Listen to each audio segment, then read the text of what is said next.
Welcome to NTV business. నేను మీ భవ్య. ఈ మధ్య కాలంలో రెంటల్ అగ్రిమెంట్కి సంబంధించిన లాస్ కూడా అప్డేట్ అవుతున్నాయి. సో ఈ రెంటల్ డిజిటల్ అగ్రిమెంట్ లాస్కి సంబంధించిన అప్డేట్స్ అన్నీ కూడా మనం realtor oxygen founder Nandi Rameshwar Rao గారిని అడిగి తెలుసుకుందాం.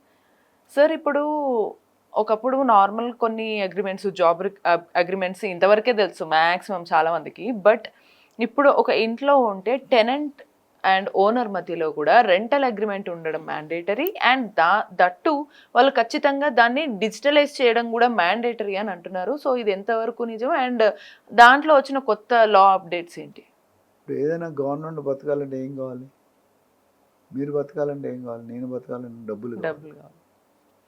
Vitamin M is a resource for all our motivation. డబ్బులు లేకపోతే ఏ మోటివేషన్ ఉండదు. డెస్పరేట్లోకి వెళ్ళిపోయి డిప్రెషన్లోకి వెళ్తాం.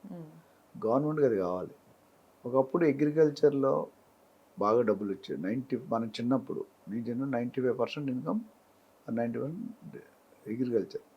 దాని తర్వాత స్లోగా మెడికల్ అండ్ ఫార్మా షిఫ్ట్ అయింది. దాని తర్వాత electronics and electrical and mechanical civil. దాని తర్వాత మీకు ఐటీ వచ్చింది. ఐటీ తర్వాత కంప్యూటర్స్ వచ్చింది. ఇప్పుడు లేటెస్ట్ ఏఐ. ఇవన్నిటికీ మించిపోయింది రియల్ ఎస్టేట్. అతి తక్కువ టైంలో అతి ఎక్కువ డబ్బులు అవ్వాలంటే the only segment, the only department is Nandi Rameshwararao real estate. Because customers మీ దగ్గరకు వచ్చిన తర్వాత మీ నుంచి వచ్చిన ఫీడ్బ్యాక్స్ చెప్పేస్తాయి. అందుకని సో నేను చేసిన వేల ట్రాన్సాక్షన్లో చాలామంది దే ఆర్ వెరీ హ్యాపీ. ఎందుకంటే right spot, right location, right builder, right development, right project, right place అనేది గైడ్ చేస్తాం. మన ద్వారా కొనుక్కున్న వాళ్ళు ఎవ్వరు కూడా ఇబ్బంది పడే ఛాన్సులు వెరీ వెరీ వెరీ రేర్, పడరు. అందుకని నేను 30 సంవత్సరాలు పృథ్వీరాజ్ గారు అంటే 30 years ఇండస్ట్రీ. నేను కూడా 30. మన ఇద్దరం ఒక దగ్గరే కూర్చున్నాం చీఫ్ గెస్ట్గా. ఆయన నా కార్డు అడిగారు, నేను కూడా ఆయన కార్డు అడిగా. ఫస్ట్ టైం కలిసాం మేము. 30 years ఇండస్ట్రీ, నేను కూడా 30 years ఇండస్ట్రీ అన్నా. అవును సార్ చూసాను. సో వైఎంసీ చాలామంది ఏజెంట్స్ కూడా 1 month, 2 months, 3 months, 1 year చేస్తూ వెళ్తే వాళ్ళకి అంత అవగాహన ఉండదు. It take some time.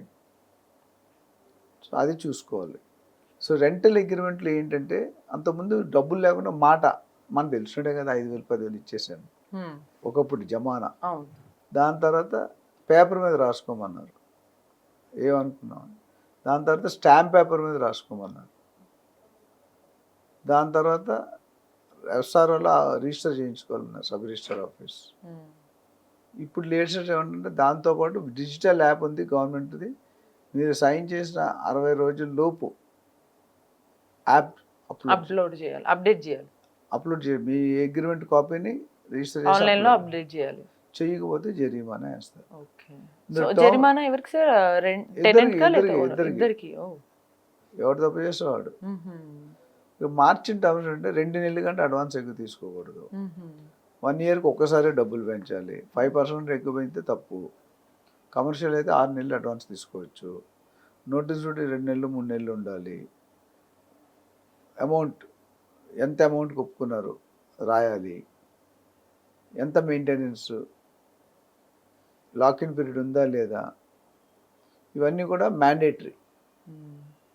అవి లేకుండా ఉంటే మీకే ఇబ్బంది. ఇప్పుడు ఈ రూల్ పెట్టినందువల్ల టెనెంట్కి ల్యాండ్ ఇద్దరికి ఉపయోగం. ఎందుకంటే మీరు అడ్వాన్స్ ఇచ్చారు, ఒక ₹1,00,000 రెంటు, అందులో 50,000 చూపిస్తారు, 50,000 చూపించట్లేదు, ట్యాక్స్ కట్టాలి కాబట్టి.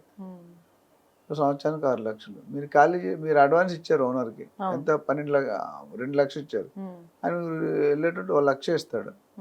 ఎందుకంటే పేపర్లో 50,000 రాసావు కదా. So there is a slip between the cup and the lip. అట్లా రివర్స్ టెనెంట్ కూడా మోసం చేయొచ్చు. లాస్ట్ 3 నెలలు ఇంత రాసాం కదా, బ్లాక్ ఇక్కడ చెప్పుకోలేరు. ఇప్పుడు గవర్నమెంట్ మోడీ గారు ఏం చేశారంటే స్లోగా ఇంక్రిమెంటల్ గ్రోత్ అని, step by step. Heart attack ఇవ్వడు, ట్రంప్ గారు హార్ట్ అటాక్ ఇస్తాడు. మోడీ గారు స్లోగా 2014లో కదా అయ్యారు. 2014లో యూపీఐ ట్రాన్సాక్షన్ 5% ఉంటే ఎక్కువ. ఈరోజు 95% యూపీఐ ఉంది. అంటే బ్లాక్ని నెమ్మదిగా వైట్గా మార్చే క్రమంలో మనం ఉన్నాం. అందరూ యాక్సెప్ట్ చేస్తున్నారు.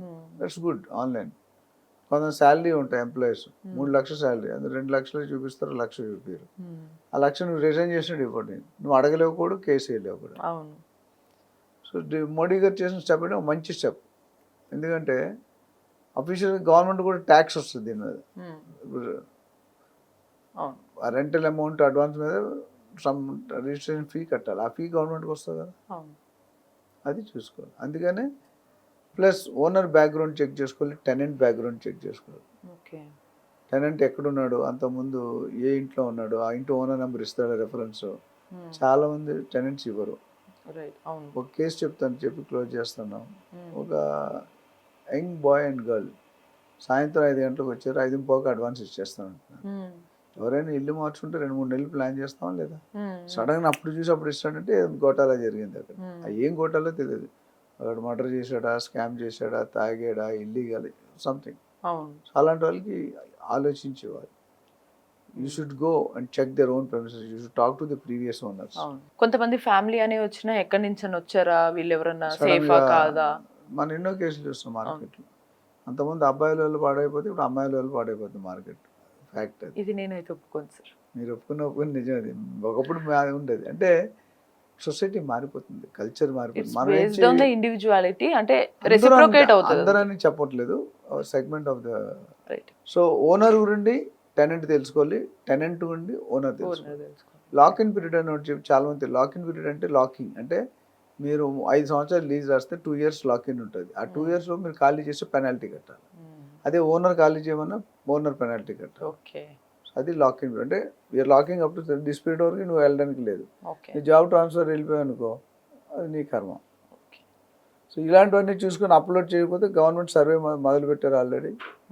ఆ సర్వేలో దొరికారు అనుకోండి మీరు, మిమ్మల్ని పెనాల్టీస్ ఇష్యూ కనిపిస్తుంది ప్రాపర్టీ వాల్యూ బట్టి. రైట్. రైట్. సో దీని మీద ఏదైనా డౌట్ ఉంటే మనం అడిగితే మనం క్లారిఫై చేస్తాం. ఎగ్జాక్ట్లీ.